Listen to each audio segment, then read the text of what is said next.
Guys, welcome back to your YouTube channel play with science. मैं Rahima ma'am और आप पढ़ने वाले हैं क्लास 12 की फिजिक्स मेरे साथ आपके अपने YouTube channel play with science पर। तो देखो, जैसे कि आपको बहुत डिमांडिंग थी कि मैम फिजिक्स की भी वीडियोस डालें, तो इसलिए आज से आपका जो फिजिक्स का सेशन है वो शुरू होने वाला है। तो देखो, हमारा तो फर्स्ट चैप्टर है। फर्स्ट लेसन का नेम क्या है? विद्युत आवेश तथा क्षेत्र। अब देखो, इस लेसन में हम सबसे पहले विद्युत आवेश के बारे में पढ़ेंगे कि आवेश क्या चीज होती है, विद्युत क्या चीज होती है, और उसके बाद हम विद्युत क्षेत्र के बारे में बात करने वाले हैं। तो अब हम बात करने वाले थे आवेश की। तो सबसे पहले बोलो कि मैम आवेश क्या होता है? तो किसी भी परमाणु में इलेक्ट्रॉन की कमी या अधिकता को हम आवेश कहते हैं। ठीक है, जैसे फॉर एग्जांपल कि मैं आपको बता देती हूँ कि जैसे मैंने बोल दिया, आपने अष्टक का नियम पढ़ा होगा। अष्टक का नियम आपको पता है कि अष्टक का नियम क्या बोलता है कि कोई भी जो परमाणु है वो हमेशा स्थिर अवस्था में या ज्यादा स्थायी अवस्था में रहने की कोशिश करता है। ठीक है, और ज्यादा स्थायी रहने के लिए या तो वो क्या करेगा, इलेक्ट्रॉन को ग्रहण करता है या वो इलेक्ट्रॉन का त्याग करता है। तो ये जो इलेक्ट्रॉन का ट्रांसफॉर्मेशन हो रहा है, या तो उसको ग्रहण करना या उसको त्यागना, तो इससे उस परमाणु पर जो चार्ज आता है या उस पर माइनस चार्ज आएगा या उस पर पॉजिटिव चार्ज आएगा। ठीक है, तो उस चार्ज को हम आवेश कहते हैं। समझ आ रही है बात? जैसे मैं आपको एग्जाम्पल दे दूं कि क्लोरीन आपको पता है कि क्लोरीन आपको कितने नंबर पर आता है? 17 नंबर पर आता है। ठीक है, अगर इसका मैं इलेक्ट्रॉनिक विन्यास निकालूं तो कैसे निकालते हैं? 2, 8 और 7। ठीक है, अब देखो, इसका जो इलेक्ट्रॉनिक विन्यास, इसमें पहला कक्षक पूर्ण पूरित है, सेकंड कक्षक भी पूर्ण पूरित है, लेकिन जो थर्ड कक्षक है वो पूरी तरीके से भरा नहीं हुआ, मतलब अब ये पूरी तरीके से स्थिर नहीं है। अब ये क्या करेगा, अपने लास्ट वाले कक्षक को स्थिर करने की कोशिश करेगा। तो इसमें क्या करेगा, या तो अपना एक इलेक्ट्रॉन ग्रहण करे या जो लास्ट के 7 इलेक्ट्रॉन है उनको त्याग दे। ठीक है, इसके पास ये 2 तरीके हैं अपने को स्थिर रखने के।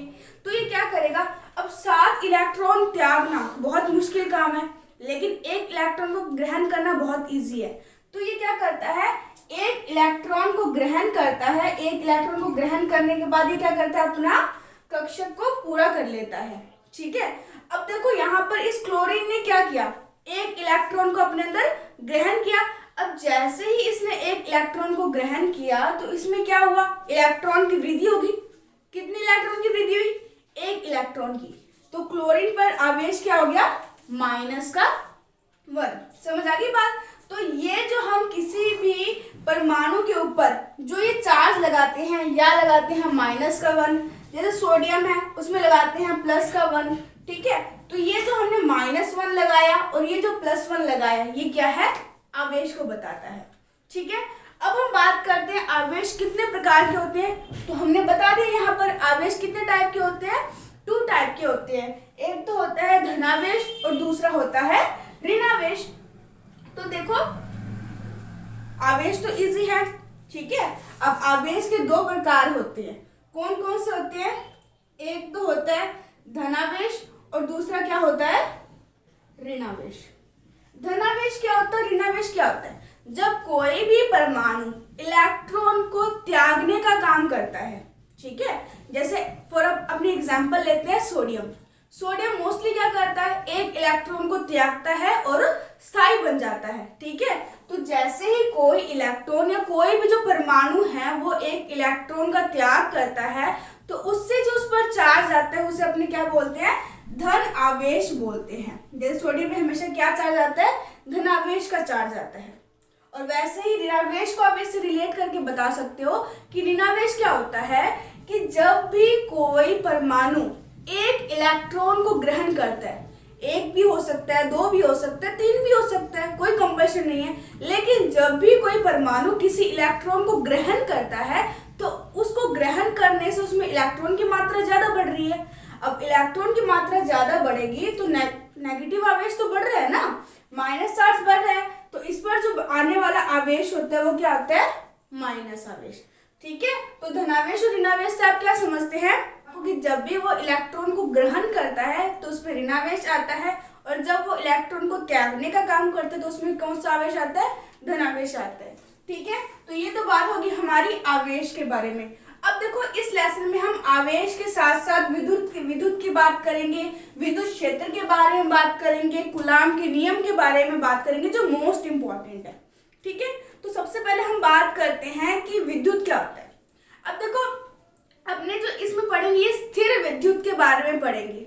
ठीक है, स्थिर विद्युत क्या होता है, जब कोई भी आवेश स्थिर है, स्थिर आवेश का जब हम अध्ययन करते हैं या उसके बारे में स्टडी करते हैं उसे अपने क्या बोलते हैं, स्थिर विद्युत कहते हैं। समझ आ रही है बात। अगर मैं इसका आपको देखो डेफिनेशन, आप इसको रीड करो, इसके अंतर्गत आवेश की स्थिर अवस्था में होने वाले प्रभावों एवं घटनाओं का अध्ययन किया जाता है।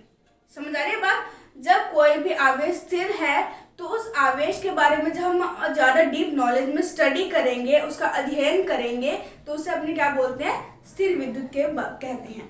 ठीक है, अब देखो इसके बाद हम बात करते हैं आवेशन की विधियों के बारे में। ये तो हमारा स्थिर विद्युत हो गया, आवेश हो गया। अब हम बात करने वाले हैं आवेशन की विधियों के बारे में। जैसे कि आपको पता है कि आवेश को न तो बनाया जा सकता है और न ही आवेश को नष्ट किया जा सकता है। आवेश को केवल एक रूप से दूसरे रूप में स्थानांतरित किया जा सकता है, रूप में भी नहीं, आवेश को केवल एक वस्तु से दूसरी वस्तु में स्थानांतरित किया जाता है। ठीक है, तो देखो अपने आवेशन की विधियां हैं, तीन विधियां हैं। तीन विधियों के बारे में बात करेंगे। तो फर्स्ट विधि है आपकी घर्षण विधि, सेकंड है संपर्क विधि और थर्ड है प्रेरण विधि। तो सबसे पहले अपने बात करने वाले हैं घर्षण विधि के बारे में। तो देखो घर्षण विधि की अगर अपने बात करें कि भाई आवेश का स्थानांतरण घर्षण विधि से कैसे होता है, तो आपको नॉर्मल सी बात है कि आप, जैसे मैंने आपको बता देती हूँ कि कोई भी दो चीजों को आपस में रगड़ते हो। ठीक है, जैसे कोई भी आप ऐसे मान लो कि दो हथेलियां आपकी, दो हथेलियों को आप ऐसे आपस में रगड़ रहे हो, तो क्या बन रहा है, आपका ऊर्जा बन रहा है, ऊर्जा रिड्यूस हो रही है ना, ऊर्जा निकल रही है। तो देखो जब कोई भी दो वस्तुओं को आपस में रगड़ा जाता है, उनको आपस में रगड़ने पर क्या होता है, ऊर्जा उत्पन्न होती है। और जैसे ही किसी परमाणु को ऊर्जा मिलती है तो वो क्या करता है, इलेक्ट्रॉन को बाहर निकाल देता है। और इलेक्ट्रॉन क्या करता है, कम आयनन विभव वाले परमाणु से उच्च आयनन विभव वाले परमाणु की तरफ गति करना शुरू कर देता है। ठीक है, तो इससे क्या होता है, एक वस्तु से दूसरी वस्तु में ऊर्जा का ट्रांसफर हो जाता है।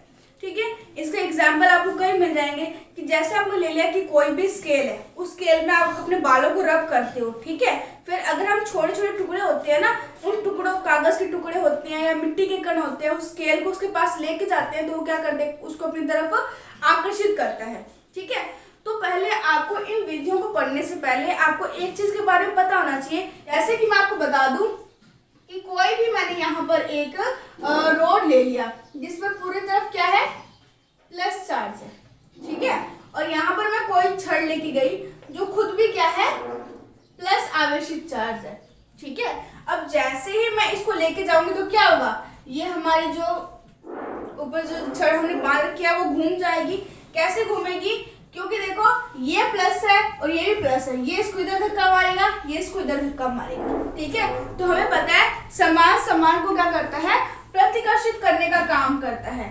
और वैसे ही अगर दोनों की दोनों छड़ माइनस की हो तो माइनस माइनस को भी क्या करता है, प्रतिकर्षित करता है। लेकिन अगर हमारी एक छड़ पॉजिटिव है और जो दूसरी छड़ हम लेके आ रहे हैं वो नेगेटिव है, तो ये क्या करते हैं, एक दूसरे को आकर्षित करते हैं, एक दूसरे के पास आने का काम करते हैं। समझ आ रही है बात। तो देखो सबसे पहले घर्षण विधि के बारे में बात करते हैं। तो घर्षण विधि तो हमने पढ़ ली कि घर्षण विधि क्या होती है, जब कोई भी दो वस्तुओं को आपस में रगड़ा जाता है। जैसे मैंने बोल दिया कि बिल्ली की खाल को अगर अपने एम्बर की छड़ से रगड़ते हैं तो उससे क्या होता है, आवेश का स्थानांतरण हो जाता है। ठीक है, ये बहुत बेसिक्स है। और आपको पता है कि हमेशा जो फर्स्ट लेक्चर होता है ना, किसी भी लेसन का स्टार्टिंग होता है, वो आपको बेसिक कॉन्सेप्ट ही मिलते हैं। ठीक है, जैसे ही हम इसका बेसिक कॉन्सेप्ट आज क्लियर कर लेंगे तो कल से हमारे इसका जो मेन टॉपिक है वो स्टार्ट हो जाएगा। ठीक है, अब इसमें देखो जो सेकंड पॉइंट है वो है संपर्क विधि। आपने बोल दिया घर्षण के नाम से पता चल रहा है आपस में घर्षण हो रहा है, तो संपर्क के भी नाम से आपको पता चलना चाहिए कि कब, जब कोई भी दो वस्तु आपस में क्या होएंगी, संपर्क में आएंगी। ठीक है। तो संपर्क में क्या आएगी, जैसे मैंने मान लिया कि मेरे पास कोई भी दो बॉक्सेस हैं, ठीक है, और ये दोनों क्या है, चालक है, ठीक है। अब देखो यहाँ पर मैंने इस बॉक्स के अंदर 10 कूलाम का आवेश रख लिया, ठीक है, और ये कोई भी इसके अंदर आवेश नहीं है, ठीक है। जब मैं क्या करूंगी, ये इनका जो साइज है वो सेम होना चाहिए, या फिर विपरीत हो तो अलग बात है, उसकी भी मैं आपको कंडीशंस बताऊंगी। अब देखो मैंने इनको सेम साइज के बॉक्स लिए हैं, एक में तो मैंने आवेशित कर रखा है और दूसरे में कोई भी आवेश नहीं है। लेकिन क्या होता है कि जब इन दो बॉक्सेस को, देखो क्या होता है, जब हम इन दो बॉक्सेस को आपस में संपर्क करवाते हैं तो चालक होने के कारण क्या होता है, इसमें से कुछ आवेश दूसरे वस्तु में ट्रांसफर हो जाता है ना। तो यहाँ पर देखो, तो यहाँ पर जो 10 कूलाम आवेश है, 10 जो इलेक्ट्रॉन्स या कुछ भी ले लो आप, 10 कूलाम आवेश है, वो इसमें स्थानांतरित होना शुरू हो जाएंगे, ठीक है। और इसमें कितना स्थानांतरित हो जाएंगे, जब इन दोनों का बॉक्स का जो साइज है वो सेम होने के कारण ये जो आवेश है वो आधा आधा डिवाइड हो जाएगा। जब दोनों ही बराबर हो गए, जैसे 5-5 हो गया मान लो, तो ये उसके बाद क्यों नहीं आवेश का स्थानांतरण करे। आपके माइंड में क्वेश्चन आना चाहिए कि हमने बोला कि 5-5 हो गए, दोनों बॉक्सेस में साइज सेम है, तो अब इसके बाद ये ट्रांसफर क्यों नहीं कर रहे।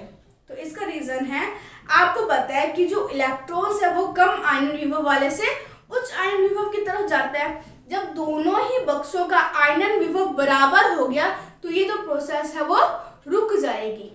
समझ आ गई बात। अब अगर इन बॉक्स को हम अलग अलग करेंगे तो हमें क्या मिलेगा, दोनों बॉक्सेस में 5 कूलाम आवेश जा चुका है। समझ आ रही है बात।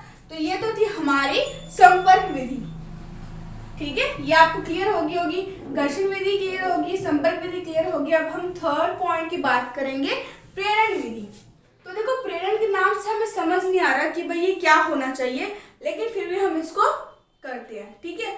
अब देखो इसके नाम से नहीं समझ आ रहा, लेकिन जब हम इस टॉपिक को पढ़ेंगे आप कहोगे कुछ नहीं है मैडम इसमें। तो अब देखो जैसे कि मैंने कोई भी एक बॉक्स ले लिया, चालक बॉक्स ले लिया मैंने, ठीक है। अब ये क्या है, बॉक्स स्थिर अवस्था में। स्थिर अवस्था में होने का मतलब क्या होता है कि उसमें इलेक्ट्रॉन और जो प्रोटॉन है वो आपस में अभिक्रिया करके शांत बैठे हैं, है ना। मतलब उसमें जो प्लस चार्जेस है, जो माइनस चार्ज है, वो आपस में बैठ के बिल्कुल शांत बैठे हैं। लेकिन मैंने क्या किया, हमने इनको शांत बैठने नहीं दिया, इनको प्रेरित करने का काम कर रहे हैं। प्रेरित करने के लिए मैंने क्या किया, मैंने एक छड़ ले लिया जो पूरी तरीके से क्या है, धनावेशित है, ठीक है। और जैसे ही मैं इस छड़ को इस बॉक्स के पास लेके आई तो क्या हुआ, इस बॉक्स के अंदर जो ऋणावेश है उसको तो ये अट्रैक्ट कर रहा है अपनी तरफ, लेकिन जो धनावेश है उसको ये क्या कर रहा है, प्रतिकर्षित करने का काम कर रहा है, उसको दूर भेजने का काम कर रहा है। तो यहाँ पर जो आवेश है वो बट जाएंगे, सारे के सारे ऋणावेश एक तरफ इकट्ठे हो जाएंगे और सारे के सारे धनावेश दूसरी तरफ इकट्ठे हो जाएंगे। समझ आ रही है बात। मतलब क्या, इससे जो ऋणावेश है उसने इसको क्या किया, अपनी तरफ आकर्षित किया तो ऋणावेश इसका एक तरफ हो गया, और इसने धनावेश को क्या किया, प्रतिकर्षित किया तो वो एक तरफ हो गया। अब इसमें हम क्या करते हैं, ये जो हमारा बॉक्स है वहां पर धनावेश और ऋणावेश क्या हो गया, ये क्या हो गया, बट गए हैं। अब हम क्या करते हैं, इसके एक साइड को तार की हेल्प से क्या करते हैं, भू संपर्कित कर देते हैं। समझ आ रही है बात। अब भू संपर्कित करने के बाद देखो जो सारे का सारा प्लस चार्ज है वो कहाँ चला गया, भूमि में चला गया, भू संपर्कित हो गया। तो अब इस बॉक्स में क्या हुआ, सिर्फ और सिर्फ नेगेटिव चार्ज बचते हैं, और अब मैंने इस छड़ को क्या कर लिया, अपनी तरफ वापस दूर कर लिया। तो अब हमने प्रेरण विधि में क्या करते हैं, इसको आवेशित कर दिया। समझ आ रही है। अब देखो इसमें कोई चार्ज नहीं था, मतलब न्यूट्रल था, मतलब धनावेश और ऋणावेश आपस में मिल बांट के आराम से बैठे थे बॉन्ड बना के, ठीक है। जैसे ही हम इसके पास ऐसी कोई छड़ लेके गए जो पूरी पॉजिटिव चार्ज है, तो देखो यहाँ पर क्या हुआ, जो ऋणावेश है वो तो इसकी तरफ अट्रैक्ट हो गया और जो धनावेश है वो दूसरी तरफ पहुंच गया। अब इसको मैंने क्या कर दिया, भू संपर्कित कर दिया। भू संपर्कित कर देने के बाद हमारे पास जो ऋणावेश है वही इस बॉक्स के अंदर बचा। तो ऋणावेश है, कोई ना कोई आवेश है, ये आवेश आपस में घूम रहे हैं, तो ये बॉक्स को हमने क्या कर दिया, आवेशित करने का काम कर दिया। तो आई होप आवेशन की जो तीनों की तीनों विधियां हैं वो आपको अच्छे से समझ आ गई होगी। इसमें वैसे स्क्रीनशॉट लेने के लिए कोई चीज है नहीं, तो मैं इसको रब कर रही हूँ।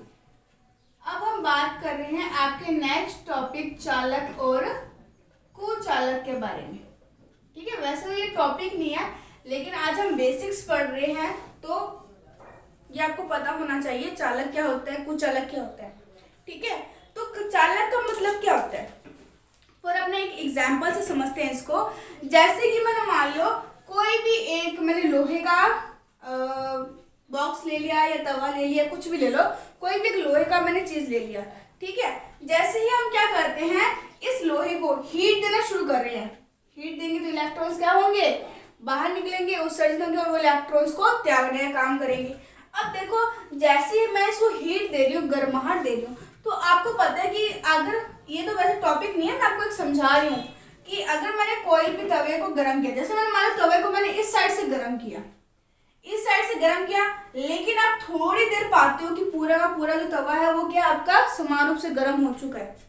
पाते हो ना, वैसा होता है ना, क्योंकि ये क्या होते हैं चालक। चालक क्या करता है, इलेक्ट्रॉन्स को चारों तरफ फैलाने का काम करते हैं। ठीक है, जैसे हमने क्या किया, इसको मैंने मान लो 10 कूलाम ऊर्जा इस पॉइंट पर दे दी है ना, 10 कूलाम आवेश इसको इस पॉइंट पर दे दिया, लेकिन ये इसको अपने पास नहीं रखता। ये क्या करते हैं, अपनी पूरी बॉडी में इसको आराम से फैला लेते हैं। जैसे 1 कूलाम यहाँ फैला दिया, 1 कूलाम यहाँ फैला दिया, 1 कूलाम 1 कूलाम 1 कूलाम, ऐसे कर करके ये क्या करता है, अपनी पूरी बॉडी में 10 कूलाम को फैला लेगा। ठीक है, मतलब क्या है, जैसे आप एग्जाम्पल समझो कि आपने कोई चम्मच है, उस आपका कोई स्टील का चम्मच है, ठीक है, उसको तवे पे आप गर्म तो इस साइड कर रहे हो, लेकिन वो गर्माहट क्या है, धीरे धीरे आपके हैंडल तक पहुंच जाती है जहां पर आपने उसको पकड़ रखा है। ठीक है, क्योंकि ये चालक होती है, ये क्या करते हैं, पूरे की पूरे चीज को अपने अंदर, पूरी पूरी एनर्जी को अपने अंदर बांट लेते हैं। वैसे ही चालक क्या होते हैं, जिसमें अगर आपने कोई 10 कूलाम आवेश देते हैं इस पार्ट पर, लेकिन ये उसको अपने पास ही रखती है, क्या करते हैं, उसमें पूरे में फैला देने का काम करते हैं। तो इस प्रकार के पदार्थ को अपने क्या बोलते हैं, विद्युत का चालक बोलते हैं। समझ आ रही है बात। अब देखो, नेक्स्ट हम बात करेंगे कुचालक के बारे में।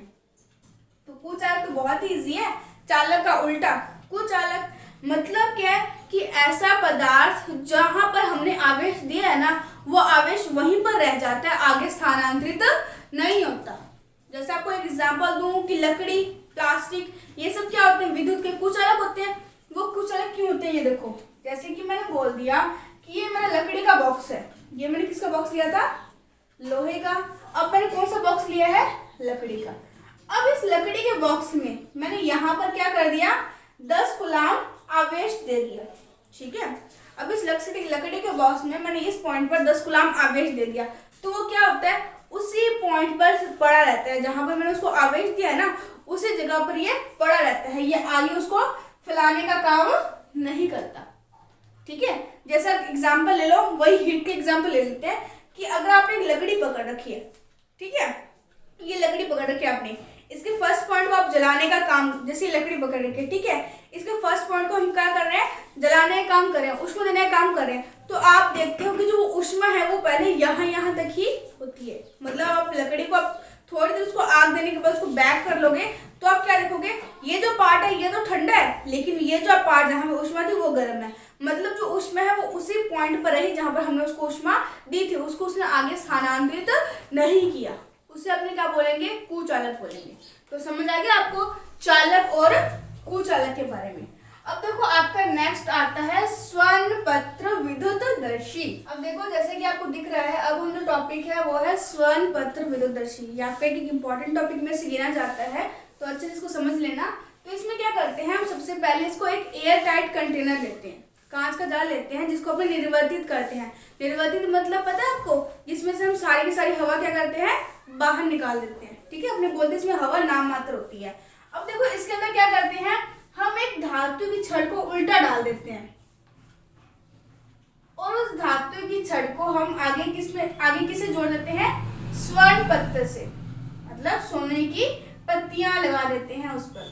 ठीक है, अब इसमें क्या होता है, एक हम धातु की डिस्क लगा देते हैं, जैसे कैसेट की डिस्क देखी होगी आपने, उस टाइप की धातु की डिस्क लगा देते हैं।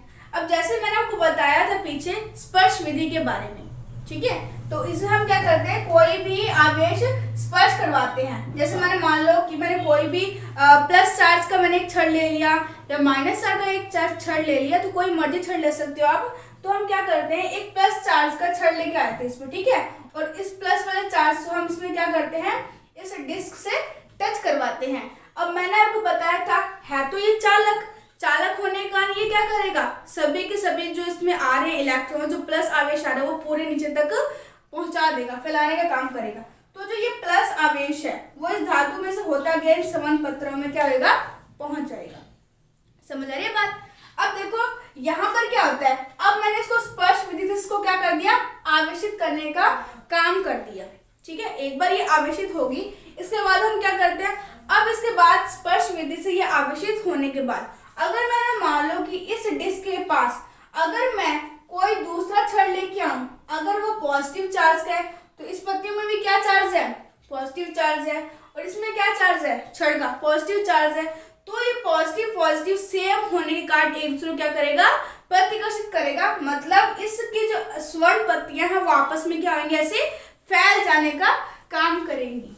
ठीक है, और अगर मैंने क्या किया, यहाँ पर एक माइनस की छड़ लेके आ गई, मैंने क्या किया, एक माइनस की छड़ ले आई, तो इस पत्तियों में कौन सा आवेश है, प्लस आवेश है। ये छड़ को जब मैंने इस डिस्क से स्पर्श करवाया, इस छड़ में कौन सा आवेश है, माइनस आवेश है। तो प्लस और माइनस आवेश होने के कारण ये पत्तियां आपस में क्या हो जाती है, सिकुड़ जाती है, मतलब आपस में चिपकने का काम करती है। ठीक है, अब इसके हम पहले इसकी डेफिनेशन को समझते हैं कि इसमें हमने क्या क्या बनाया है। विद्युतदर्शी ऐसा यंत्र होता है जिसके द्वारा किसी वस्तु पर आवेश होने का पता लगाया जाता है। अब देखो आप बोलोगे मैम पता कैसे लग रहा है हमें, अभी तो मैंने बताया आपको कि अगर देखो इसमें मैंने बोल दिया, इसमें तो चार्ज हमने डाला है ना, प्लस चार्ज डाला है या माइनस चार्ज डाला है वो हमने ही डाला है। ठीक है, अब यहाँ पर मैं कोई भी एक छड़ लेके आई, मुझे पता नहीं है इसमें प्लस चार्ज है या माइनस चार्ज है, मुझे नहीं पता, तो मैं क्या करती हूँ, इस छड़ को इस डिस्क से स्पर्श करवाती हूँ। अगर तो वो प्लस होगा तो ये पत्तियां क्या होंगी, फैल जाएंगी, और अगर वो छड़ माइनस का होगा तो ये पत्तियां सिकुड़ जाएंगी। ठीक है, तो हमें पता लग जाएगा कि जो ये छड़ है उसमें कौन सा आवेश है। तो मतलब विद्युतदर्शी की हेल्प से हम किसी भी छड़ पे या किसी भी पदार्थ पे कौन सा आवेश है उसका पता लगा सकते हैं। आगे पढ़ते हैं। तथा इस पात्र को निर्वर्तित किया जाता है इस छड़ के ऊपरी भाग पर, जो हमने छड़ लगाई है उल्टी, इस छड़ के ऊपरी भाग पर डिस्क लगाई होती है और नीचे स्वर्ण पत्तियां लगाई होती है। समझ आ गया इसका डायग्राम। तो अब इसका हम बात करते हैं फर्स्ट और सेकंड पॉइंट के बारे में। जब इस पर किसी वस्तु को रखा जाता है तो स्पर्श विधि के कारण आवेश धातु की छड़ से स्थानांतरित होता हुआ स्वर्ण पत्तियों में आ जाता है, जिससे प्रतिकर्षण होने से पत्तियां फैल जाती है। अब ये हमने बना लिया है, बनाने के बाद हमने क्या कि इसमें कोई भी आवेश नहीं है, तो स्पर्श विधि से हमने कोई भी आवेश जो है वो इस पूरे के पूरे धातु में जो हमारी ये डायग्राम है उसमें हमने पूरे के पूरे आवेश को क्या कर दिया, पहुंचाने का काम कर दिया। ठीक है, अब या तो अगर देखो हम इसके पास समान आवेश का छड़ लेके आएंगे तो पत्तियां फैल जाएंगी, और विपरीत आवेश का छड़ लेके आएंगे तो पत्तियां सिकुड़ जाएंगी। ठीक है, तो फटाफट से इसका स्क्रीनशॉट ले लो। अब हम बात करने वाले हैं आवेशों के गुणधर्म के बारे में कि आवेशों में क्या क्या क्वालिटीज पाई जाती हैं। ठीक है, तो देखो ये तो मैंने आपको पहले बता दिया था, अब डेफिनेशन लिख दिया, अब इसको समझ लो। आकर्षण व प्रतिकर्षण, मैंने आपको पहले बताया था कि समान को क्या करता है, प्रतिकर्षित करने का काम करता है, दूर फैलाने का काम करता है। अगर मैं आपको एक एग्जाम्पल दूँ, थोड़ा मजाकिया लगेगा लेकिन इसको सुनना, कि आपको पता है कि एक व्यक्ति है जो बहुत बोलता है, ठीक है, और उसको ऐसा ही व्यक्ति मिल जाए जो बहुत बोलता है, ठीक है, तो दोनों आपस में बोलेंगे, एक दूसरे की सुनेंगे नहीं ना, तो उनमें आपस में बनेगा नहीं। ठीक है, तो वो एक दूसरे क्या करेंगे, प्रतिकर्षित करने का काम करेंगे। ठीक है, वैसे अगर आपने ले लिया जो एक व्यक्ति है वो बहुत बोलता है लेकिन दूसरा व्यक्ति शांत है, विपरीत स्वभाव का है, तो वो दोनों आपस में सेटिस्फाई हो जाएंगे कि एक बंदा सुन रहा है, दूसरा बंदा बोल रहा है, सेटिस्फाइड हो जाएंगे। ठीक है, लेकिन अगर दोनों ही सेम बंदे आ जाए ना तो वो उनके आपस में बनती नहीं है। ठीक है, तो देखो यहाँ पर क्या होता है, वही बात है आकर्षण व प्रतिकर्षण कि समान प्रकृति के आवेश परस्पर प्रतिकर्षण व विपरीत प्रकृति के आवेश परस्पर आकर्षण बल आरोपित करते हैं। ठीक है, जैसे मैंने आपको बताया कि जैसे मैंने मान लो ये कोई प्लस चार्ज है, इसके पास में अगर कोई प्लस चार्ज लेके आऊंगी तो ये तो एक दूसरे को क्या करेंगे, धक्का मारेंगे कि दूर रहो एक दूसरे से। लेकिन अगर मैं यहाँ प्लस चार्ज ले लूँ और यहाँ माइनस चार्ज ले लूँ तो एक दूसरे क्या करेंगे, आकर्षित करने का काम करेंगे। ये आवेशों में पाया जाता है, चुंबक में ही पाया जाता है, आपके वातावरण में पाया जाता है। ठीक है, तो देखो इसका जो सेकंड पॉइंट है वो है आवेशों की योज्यता का नियम। योज्यता का मतलब योग, उनका जोड़, कि आवेशों का जोड़ कैसे होता है। जैसे मैंने कोई भी एक निकाय ले लिया, ठीक है, निकाय मैंने बोल दिया यहाँ पर Q1 आवेश है, यहाँ Q2 आवेश है, यहाँ Q3 आवेश है, और यहाँ मैंने मान लिया Q4 आवेश है, और यहाँ कोई Q5 आवेश है। ठीक है, इनको मैंने ये नहीं डिफाइन किया कोई प्लस है या माइनस है, मैंने एक बार आवेश लिया। डिफाइन करो, मान लो कि कोई भी 5 आवेश एक निकाय के अंदर बंद पड़े हैं। ठीक है, तो हमने क्या बोला कि जो आवेशों की योज्यता का नियम है वो क्या बोलता है कि किसी भी निकाय के अंदर उपस्थित जो कुल आवेश है वो उन सभी कणों के आवेशों के बीजगणितीय योग के बराबर होता है। समझ आ रही है बात? देखो वापस रिपीट करती हूँ कि कोई भी निकाय है, इस निकाय का मुझे टोटल आवेश निकालना है, और आवेश को हम किससे लिखते हैं? क्यू से लिखते हैं। हमेशा याद रखना, कैपिटल क्यू से लिखेंगे, स्मॉल क्यू से भी लिख सकते हैं। तो देखो आवेशों का योज्यता नियम क्या बोलता है कि किसी भी निकाय का जो कुल आवेश होता है इसमें उपस्थित आवेशों के बीजगणितीय योग के बराबर होता है। मतलब 5 आवेश है तो 5 का मैं बीजगणितीय योग कर दूं, टोटल कर दूं Q5, तो यहाँ पे मुझे टोटल इस निकाय की जो टोटल है आवेश उसका मान मिल जाएगा। ये तो हो गया फॉर्मूला। अब अगर मैं फॉर एन एग्जांपल मैं आपको दे देती हूँ, कोई भी हम एक निकाय मान लेते हैं। ठीक है, मैंने मान लिया कोई भी एक विलगित निकाय है। ठीक है, इसका आवेश आगे ट्रांसफर नहीं होगा। विलगित निकाय है, इसमें +1 कूलाम चार्ज है। ठीक है, यहाँ पे +2 कूलाम है, यहाँ पे +3 कूलाम है, यहाँ -1 कूलाम है, और यहाँ -4 कूलाम है। ठीक है, अब मैंने क्या बोला? आवेशों का बीजगणितीय योग करना है। बीजगणित का मतलब क्या? अगर वो प्लस है तो हमें प्लस लेके चलना पड़ेगा, लेकिन वो माइनस है तो उसका माइनस लेके चलना पड़ेगा। अब मैं आपसे पूछ लूं कि भाई बच्चों मुझे बताओ कि इस विलगित निकाय के अंदर टोटल जो आवेश है वो कितना है, तो आप क्या करोगे? मैं अभी 1 सेकंड में बता देते हैं। हमें फॉर्मूला पता है, Q बराबर क्या है? +1, फिर क्या है +3, फिर क्या है -1, फिर +2, फिर है -4। इन सभी का मैंने क्या कर दिया? बीजगणितीय योग कर दिया। अब इनका टोटल कर लो, कितना हो जाएगा? 4 और 1 5, 3 और 2 5 और 1 6, 6 में से 5 कितना आ गया? 1 कूलाम। आप बोलोगे मैम इसमें टोटल जो आवेश है वो कितना है आपका? ओनली ऑन 1 कूलाम आवेश है। समझ आ गई बात? तो देखो ये जो नियम है वो कौन सा नियम बताता है? आवेशों के बीजगणितीय योग का नियम बताता है। तो फटाफट से इसका स्क्रीनशॉट ले लो। अब हम आवेश गुणधर्म का थर्ड टॉपिक पढ़ने वाले हैं। तो थर्ड टॉपिक कौन सा है? आवेशों की निश्चलता का नियम। नाम से कुछ कुछ आपको समझ आ रहा होगा। आवेशों की निश्चलता का नियम आपसे आप क्या समझ सकते हैं कि भाई देखो आवेश, ये नियम क्या बोलता है कि या तो आवेश स्थिर अवस्था में है या गतिशील अवस्था में है। ठीक है, भले ही वो स्थिर रहे, भले ही वो गतिशील अवस्था में रहे, आवेश के मान में कोई भी परिवर्तन नहीं होने वाला। ठीक है, ये नियम हमें क्या बोलता है? या कोई भी आवेश स्थिर अवस्था में है या गतिशील अवस्था में है, लेकिन उसके जो मान है उसमें कोई परिवर्तन नहीं होने वाला। जैसे कि आप लोगों ने 11th में पढ़ा था कि जो द्रव्यमान है उसमें भी कोई परिवर्तन नहीं होता है ना। हमने पहले बहुत पढ़ा होगा कि भाई हमने 11th में पढ़ा था कि जो द्रव्यमान है वो निश्चित रहता है ना। भले हम रुके रहे, भले हम जोर जोर से भागे, तो हमारे जो द्रव्यमान उसमें परिवर्तन नहीं होता। लेकिन वो फॉर्मूला कुछ हद तक सही था, उसमें थोड़ा सा करेक्शन करना चाहूंगी मैं कि ये थर्ड पॉइंट का ही है। यहाँ समझ लो कि देखो m जो होता है ना द्रव्यमान, वो किस पे डिपेंड करता है? पार्टिकल का स्थिर अवस्था में द्रव्यमान अपॉन में 1 - v² अपॉन में c²। ये फॉर्मूला आप आगे जाके पढ़ने वाले हो, तो थोड़ा सा इसके बारे में नॉलेज लेते हैं कि जो किसी वस्तु का द्रव्यमान है वो उसके वेग पे डिपेंड करता है, लेकिन जो उस वस्तु का आवेश है वो उसके वेग पे डिपेंड नहीं करने वाला। ठीक है, अब आप बोलोगे मैम हमने तो आज तक यही पढ़ा था कि जब भी कोई वस्तु है उसका जो द्रव्यमान है भले ही वो स्थिर अवस्था में है या गतिशील अवस्था में है तो उसके द्रव्यमान में तो कोई परिवर्तन होता नहीं।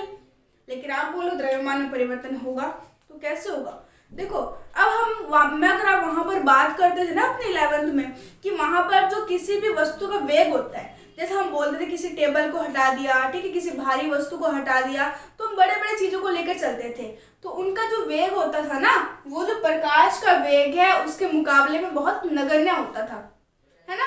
जैसे प्रकाश का आपको पता 3 × 10⁸ मीटर पर सेकंड है ना, 10⁸8 मीटर पर सेकंड है, और ऊपर मैंने 100 किलोमीटर ले लिया, 200 किलोमीटर ले लिया, तो वो बहुत नगण्य होने के कारण इस वाली वैल्यू को हम लगभग 0 के इक्वल मानते हैं। तो 1 में से 0 गया 1 का रूट क्या होता है 1, तो m = m0 ही हो जाता था, ठीक है।